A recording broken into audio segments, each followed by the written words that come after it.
8 horas con 5 minutos. Saludamos al ingeniero Jorge Luis Hidalgo, él es experto en energía. Con el ingeniero Hidalgo hemos venido conversando desde hace algunos meses, cuando recién se perfilaba la crisis de energía en el país. Podríamos citar ese refrán de que guerra avisada no mata gente, pero parece que no sucedió así en Ecuador. Se habló sobre costos muy altos de la energía de Colombia. Usted lo hizo, ingeniero Hidalgo, hoy se lo reconoce a través de denuncias de parte de la nueva ministra de Energía. Ecuador estaría pagando precios exorbitantes con respecto a la energía eléctrica. ¿Qué es lo que sucedió y por qué no han podido actuar contrapesos en Ecuador para evitar que esto suceda? Querido Gustavo, Rosana, siempre es un gusto estar aquí en Antena 1, muy privilegiado de ser invitado, así que gracias por el espacio. Es importante que la ciudadanía conozca que el tema del fenómeno del Niño y de este posible estiaje y de estas necesidades energéticas es un tema que no salió de la noche a la mañana, como lo quiso posicionar el ex ministro Santos, comparándolo con el tema del COVID. Si yo le pregunto a cualquier persona si tenía alguna expectativa de que el COVID iba a generar esta pandemia tan fuerte, con algo de anticipación, la respuesta es no. Nadie preveía esto. En el caso del tema eléctrico, por supuesto que sí. Tanto fue así que el año pasado, en una entrevista en un medio de comunicación digital acá en Quito, el ministro Santos nos mandó a rezar y dijo que le pidamos a Diosito que haya lluvias.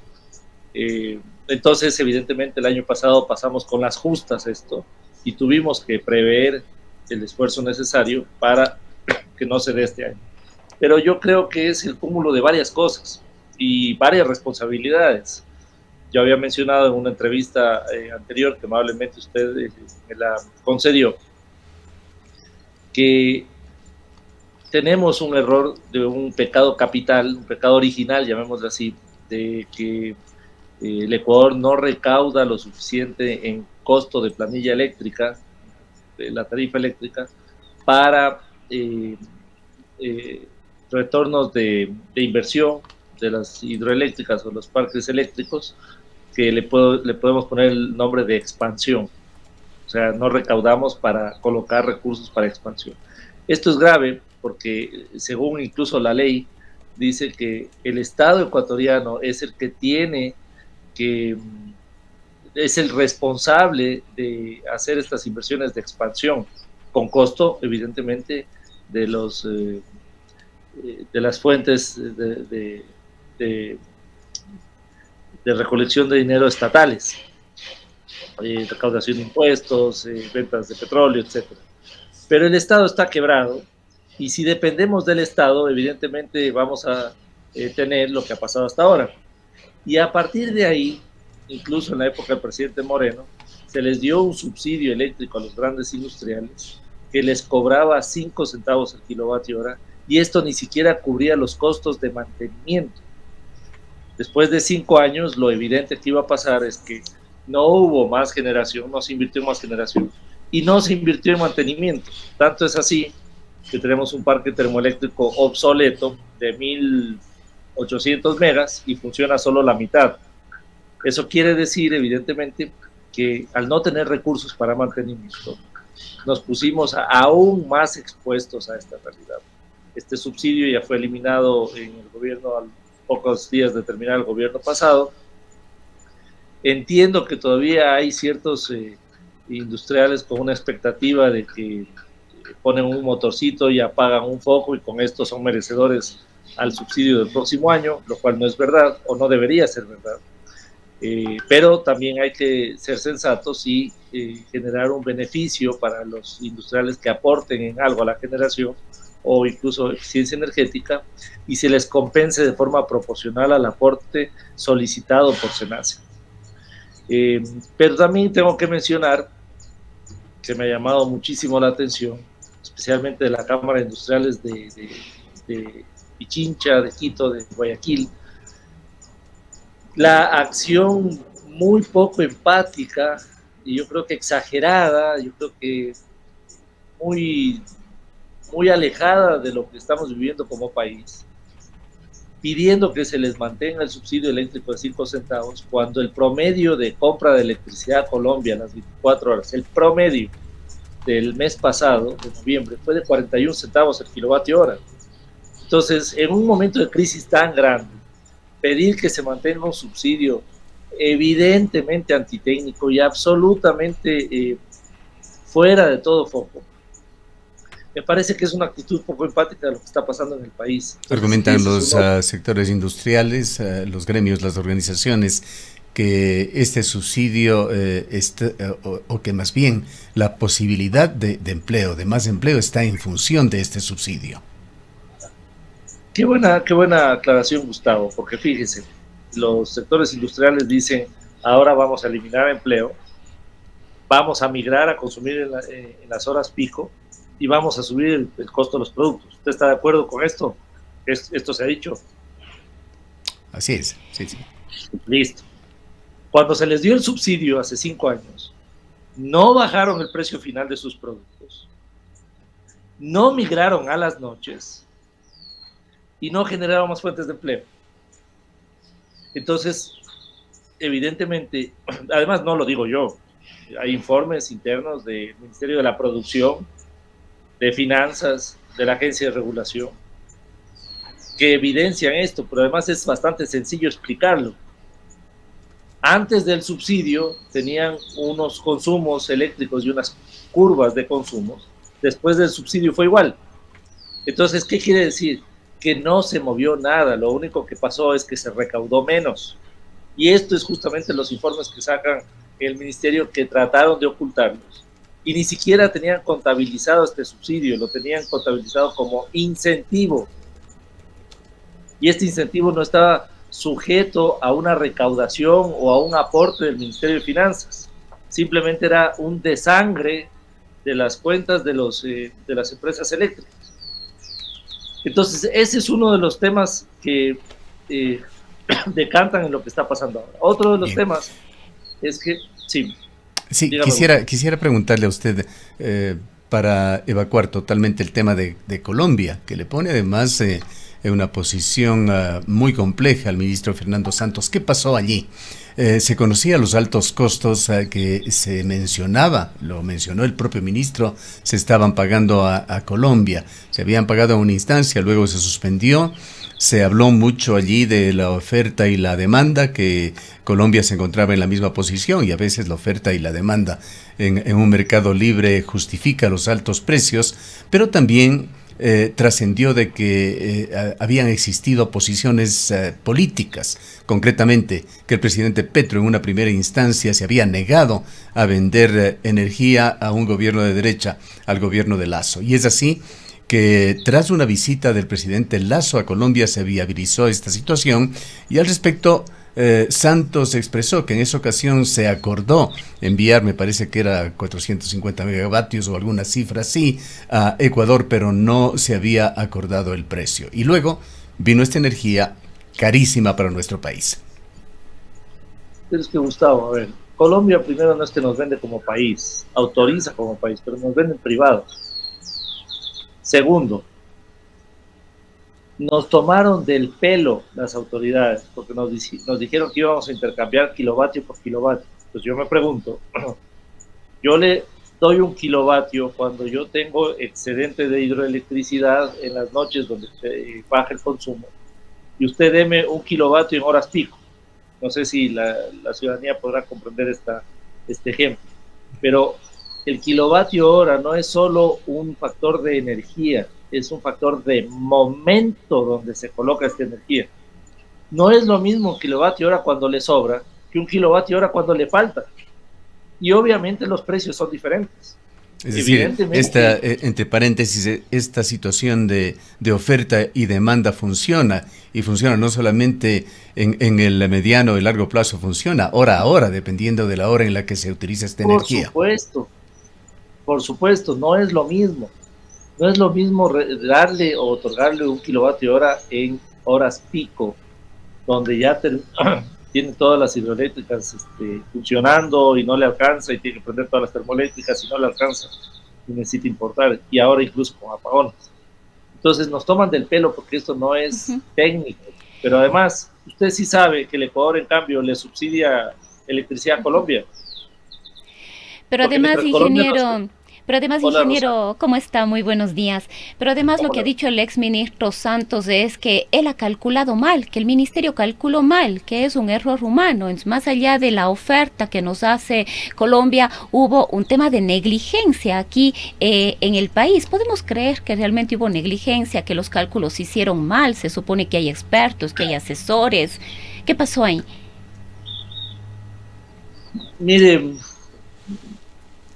yo quiero irme por la parte humana y creerle al ministro Santos, aunque la evidencia técnica no soporta ese comentario, pero digamos, quisiera humanizar este tema y decir, bueno, todos podemos cometer errores porque yo no voy a caer en que yo soy perfecto y mañana probablemente cometo un error similar.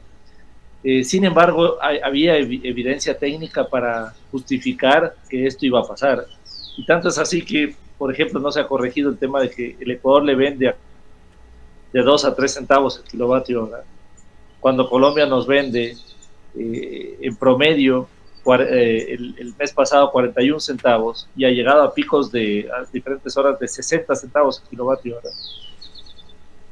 Nosotros somos bastante ingenuos como país porque regalamos nuestra energía no solo a nivel nacional, sino exportamos subsidios, y se hable de combustibles. Ya hubo una evidencia de que nos faltaba energía el año pasado, que pasamos con las justas. Ya debimos haber hecho inversiones en las termoeléctricas. Y ahí, Rosana y Gustavo, quisiera manifestar algo que es importante, y para que vea cómo nos metemos permanentemente el pie. Ya este estiaje va a ser muy complejo de resolverlo. Evidentemente, la ministra Arrobo ha mencionado cosas interesantes como eficiencia energética, como por ejemplo cambiar el alumbrado público a luces LED, que parecería que es poca cosa. Pues si usted cambia el alumbrado público a nivel nacional, se va a encontrar con unos ahorros probablemente, según mis cálculos, de 200 o 300 megas, y esto no es poca cosa. Pero para que vean cómo nos metemos el pie.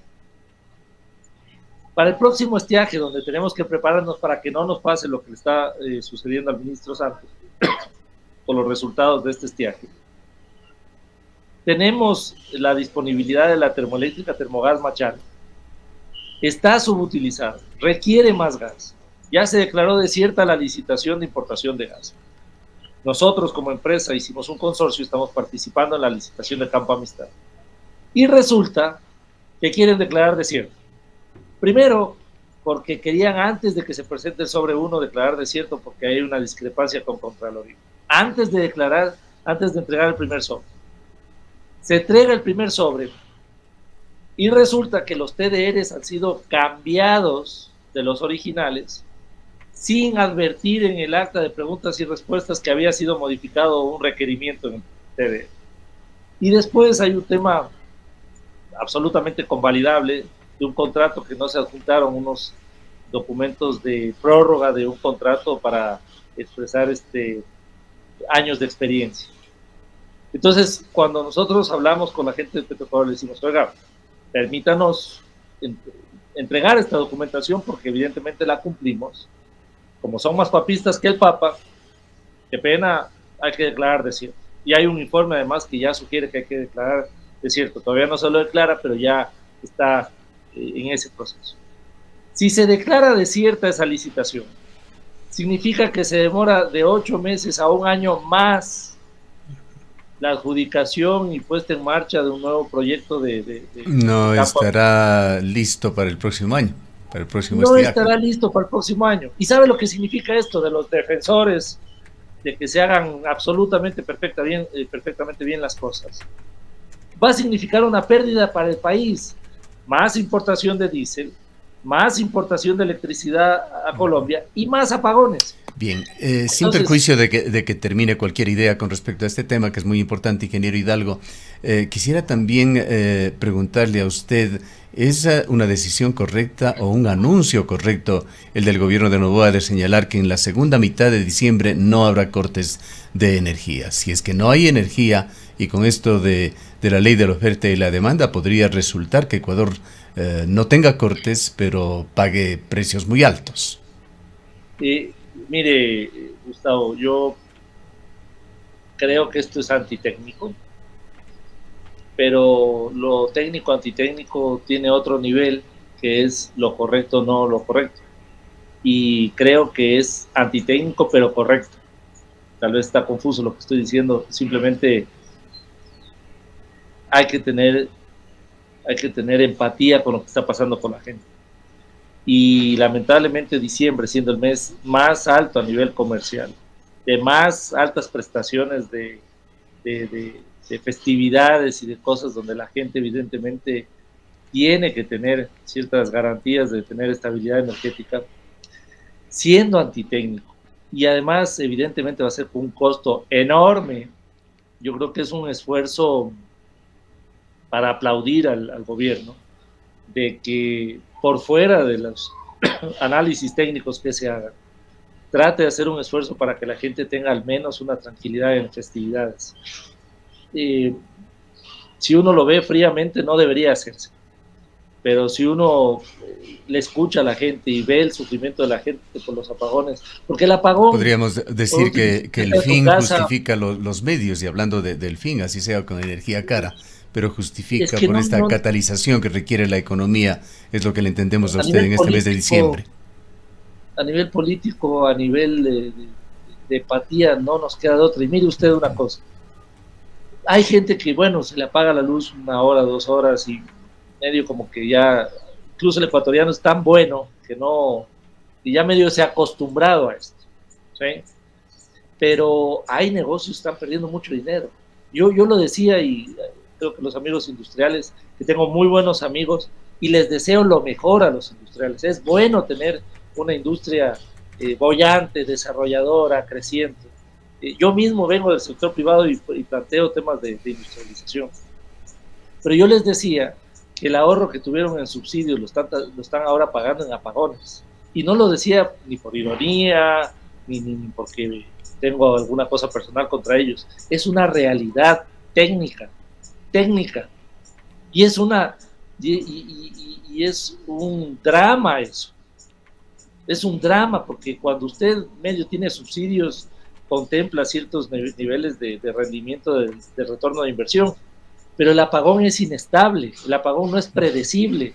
Y le genera hablando de predecible o impredecible, ¿hasta cuándo cree usted va a durar esta crisis energética, esta amenaza de apagones en Ecuador? Mire, Gustavo, la ministra ha sido bastante sensata y esto también tengo que aplaudir, porque le ha dicho la verdad a la ciudadanía. Y la verdad es, no se sabe hasta cuándo. Evidentemente es en la época de estiaje, entonces, digamos, si usted quiere una fecha, podría ser marzo, porque ya empieza la época de lluvias y ahí tenemos una buena posición. Pero no se sabe. Y no se sabe porque no hay soluciones de corto plazo. Y ahora, hablando de soluciones también, ingeniero, el ministro Santos, vía acuerdo ministerial en el mes de octubre, los primeros días de octubre, se dispuso una compra de parte de las empresas eléctricas de soluciones. Se hablaba en ese momento de barcos de electricidad termoeléctrica o servicios de contenedores termoeléctrica en tierra, y me parece que el monto era un poco más allá de los 160 millones de dólares. Esto estaba autorizado y eran un poco más de 10 empresas, creo que 11 empresas eléctricas las que iban a hacer estas adquisiciones. ¿Qué pasó con eso? Entendemos que se cayó. ¿Conoce usted los detalles? Se cayó porque todo el mundo le dijo, yo mañana puedo estar generando, pero usted me asegura que tengo ya el terreno autorizado, que tengo el lugar de construcción, que tengo los permisos ambientales autorizados, que tengo esto, que tengo el otro, que tengo el otro. Entonces el contrato era, yo mañana le entrego los motores, lo que fuera, pero usted me tiene que decir que todo esto me va a resolver. Y cuando se dieron cuenta era imposible de resolver. Era el mismo cuento del gallo pelón, como que hay que importar gas utilizando la infraestructura de Campo Amistad. Se pasaron meses perdiendo el tiempo en esto, aunque se les advirtió, tenían 2 informes negativos. Y fíjese usted, la indolencia del señor Santos, porque cuando Green Power, en este caso, oferente de la licitación de Campo Amistad. Les dice, yo no me voy a presentar a la licitación hasta que usted no me ratifique o me diga cómo va a ser para importar gas utilizando la infraestructura de Campo Amistad, porque me está cambiando las condiciones iniciales de participación. Cuando ya se vieron contra la pared de que tenían que presentar esta información, ¿sabe lo que pasó? El ministro Santos dijo que el perito internacional que contrataron, te recordará que alguna vez me entrevistó sobre esto, se ha demorado mucho en presentar este informe y que por eso ya no se va a importar gas por la infraestructura de Campo Amistad. ¿A usted le parece, Rosana, Gustavo, a usted le parece que esta es una posición técnica de un estadista que diga algo con semejante soltura? Se demoró la presentación del informe, ya no vamos a utilizar la infraestructura de Campo Amistad. ¿Sabe qué pasó?